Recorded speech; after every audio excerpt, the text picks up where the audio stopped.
Le Paris Saint-Germain a envoyé un message fort au reste du monde en balayant Inter Miami sur le score sans appel de 4 buts à 0 ce 29 juin 2025 lors des huitièmes de finale de la Coupe du monde des clubs.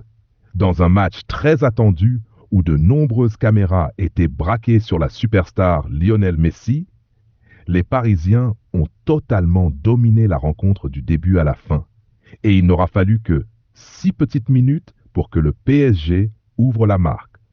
Sur une attaque parfaitement construite depuis le milieu de terrain, João Neves, très en jambes, a profité d'un mauvais alignement de la défense américaine pour glisser le ballon au fond des filets. Déjà menés au score, les joueurs de Miami ont tenté de réagir timidement, mais le pressing constant du PSG les a rapidement étouffés. À la 39e minute, le même João Neves a inscrit un deuxième but personnel, d'une frappe limpide à l'entrée de la surface qui a laissé le gardien sans réaction. Et comme si cela ne suffisait pas, la défense d'Inter Miami s'est ensuite totalement écroulée. À la 44e minute, un centre apparemment anodin a semé la panique dans la surface et Thomas Aviles, en voulant dégager, a malencontreusement poussé le ballon dans ses propres filets.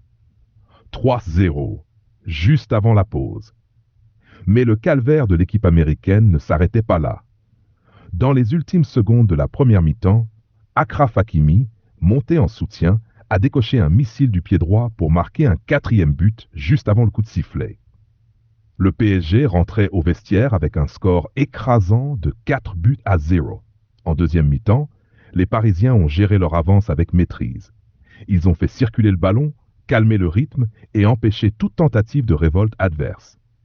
De son côté, Lionel Messi, malgré quelques éclairs de génie, n'a jamais pu réellement peser sur la rencontre. Miami a terminé le match avec seulement un tir cadré, preuve de la solidité défensive parisienne.